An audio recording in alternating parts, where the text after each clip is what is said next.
My first year at university had just begun. I had finished unpacking my things, my family had left, and I was settling into my dorm. Later that day, my roommate arrived. From the moment we met, I knew something was off about him. I introduced myself, extending my hand for a handshake. He stared at it for a moment, then awkwardly chuckled before giving me the limpest handshake I had ever experienced. His name was Dale. Conversation with him was impossible. He answered everything in one-word responses, laughing nervously now and then. Within minutes, we sat silently on our beds, both on our laptops, avoiding eye contact. That night, I made up my mind. I would request a new roommate as soon as possible.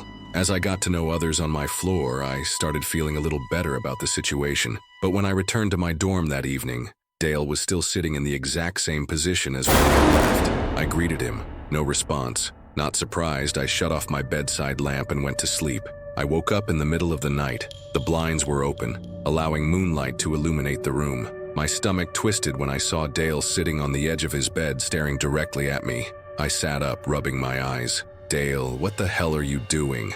I whispered. He mumbled a quiet, "Sorry," then laid back down. The next morning, Dale was gone. It was the first time I had seen him leave the room. That day, during campus orientation, I overheard some students whispering, "What is that guy doing?" they murmured. I followed their gaze and spotted Dale crouched in the dirt, rubbing the bark of a tree with his fingers. I walked past without a word, but later mentioned to my new friends that he was my roommate. They looked at me with pity. That night, I was relieved when the school confirmed I would be getting a new roommate. When I returned to my dorm, Dale was sitting in the desk chair facing the door. I greeted him, but he gave me a flat nothing in response. Opening my laptop, I immediately noticed something was off. My emails had been opened, and folders I hadn't touched were expanded. My stomach sank. I turned to Dale. "Did you go through my stuff?" "No," he barked before I even finished my sentence. It was obvious he was lying. My anxiety grew, but since I was moving out in the morning, I let it go. That night, I woke up to the sound of a zipper. I turned on my lamp and found Dale kneeling by my bag, rummaging through my belongings. "What are you doing?" I demanded. He looked up, startled. "I thought you had my toothbrush," he mumbled. I knew he was lying, but I was too disturbed to argue. I just wanted to get out of that room. By the next day, I had a new roommate. Things were finally normal again, until my third night in the new dorm. I woke up to a faint clicking sound. The doorknob was moving. Someone was trying to get in.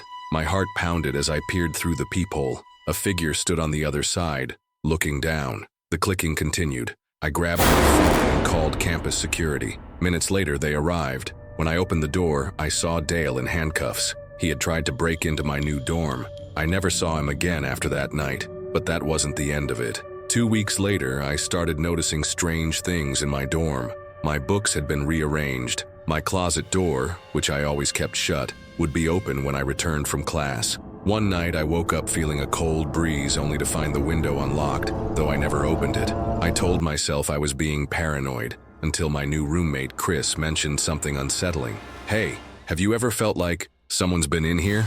he asked one evening. I turned to him, my stomach knotting. "Why do you say that?" He hesitated. "I swear, I heard breathing last night, like right next to my bed. But when I turned on the light, no one was there." I tried to brush it off, but paranoia took root. I started triple-checking my locks, keeping my phone next to me at all times. Then one night, I woke up to a strange sound. Scratching. It was coming from the air vent near the ceiling.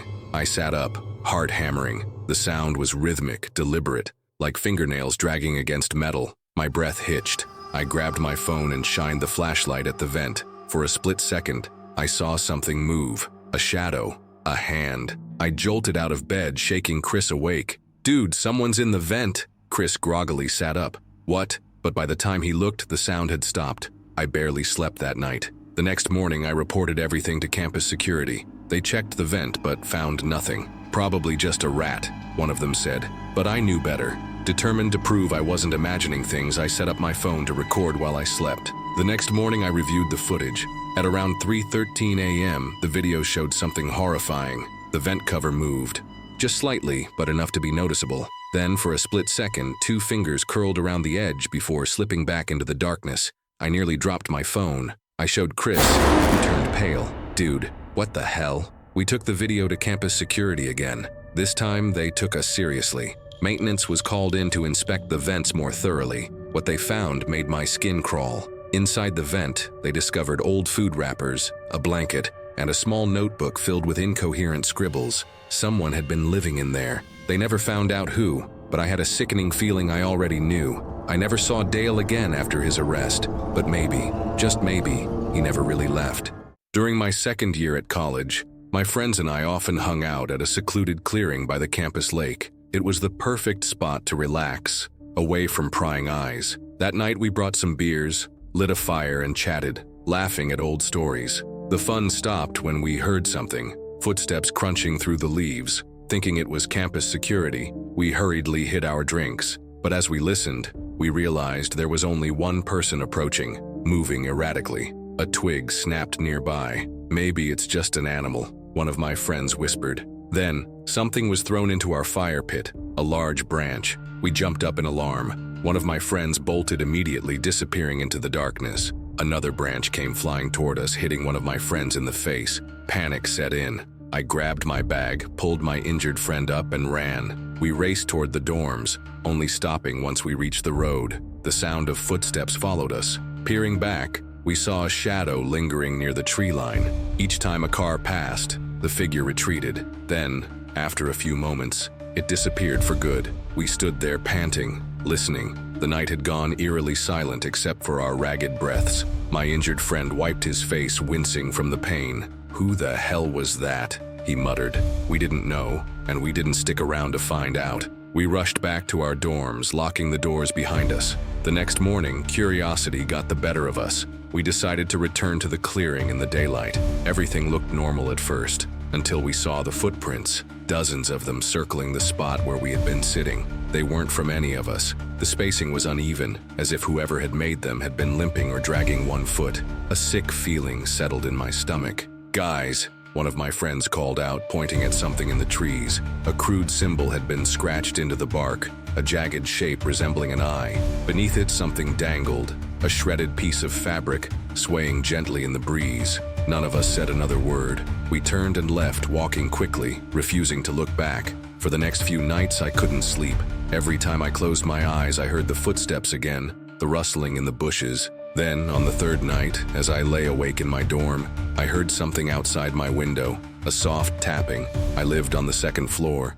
My roommate was eager to rush a fraternity. I wasn't interested, but I agreed to tag along to a party. The house was in a sketchy part of town, looking more like an abandoned home than a frat house. The windows were boarded up, but music blared from inside. The lawn was overgrown, littered with empty beer cans. Something about the place felt off. Inside, the air was hot and thick, crammed with guys. Almost no girls were there, which was weird for a college party. The people weren't even acting like they were having fun, just drinking in silence, staring too long, whispering in corners. A sweaty guy handed me a small bottle, smirking. "This will get you wasted." He didn't look away until I took a sip. Moments later, the room spun. My vision blurred. Then, darkness. I woke up in a dimly lit room. My head was heavy. The thumping bass of the music was muffled, like I was far from the party. I sat up, disoriented. My limbs felt sluggish. Then something rustled in the closet, a plastic bag crinkled as if someone had stepped on it. I held my breath, listening. My pulse pounded in my ears. A soft, scratching sound followed. Slowly, I turned my head toward the closet door. It was slightly open, just a sliver of darkness peeking through. And then, movement, a faint shuffle. Every instinct screamed at me to run.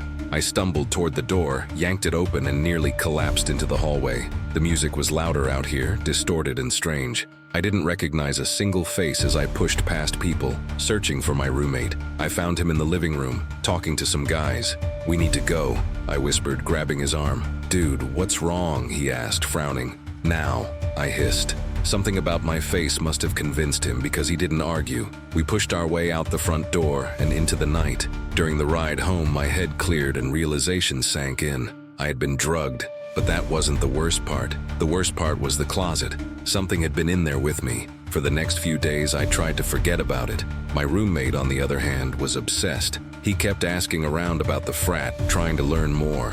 But the more he asked, the weirder things got. People gave vague answers or brushed him off entirely.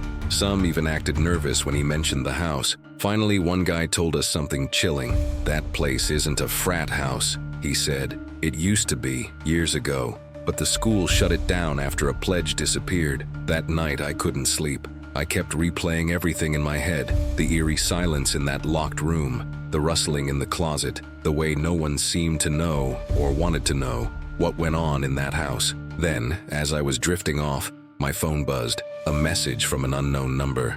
"You woke up too soon." I stared at the screen, my blood running cold. Then another message. "Next time, stay asleep." I blocked the number, but the messages didn't stop. For weeks they came from different numbers, always short, always cryptic. "We saw you. Come back." The closet wasn't empty. One night I heard something outside my window, a soft tapping. I was on the 3rd floor. When I finally worked up the courage to look, I saw nothing, just darkness. I moved out of that dorm the following semester. My roommate did too. Neither of us ever talked about it again. My sophomore year, I had a single dorm at the end of a secluded hallway. It was quiet, isolated, and honestly, a little creepy. The hallway light flickered sometimes, and the vents made weird noises at night, but I didn't think much of it until the knocking started. The first night it was soft. A light tap, tap, tap at my door around 2 a.m. I was half asleep and groggy. Thinking it was my RA doing rounds, I called out, "Come in." No one entered. I got up and opened the door. The hallway was empty. I frowned, peering down both directions. The only sound was the faint hum of the vending machine at the far end of the hall. Shrugging it off, I went back to bed. The second night, the knocking was louder. Tap, tap, tap. Annoyed, I threw off my blanket and yanked open the door. Again, nothing. This time, I stepped out into the hallway, looking for anyone nearby. A few doors down, my neighbor's light was still on. I knocked. "Hey," I said when he answered. "Did you hear knocking just now?" He shook his head. "Nah, man. Maybe someone messing with you." I wasn't convinced, but I let it go. The third night I was ready. I sat in bed waiting. When the clock hit 2 a.m., the knocking came again. Tap, tap, tap.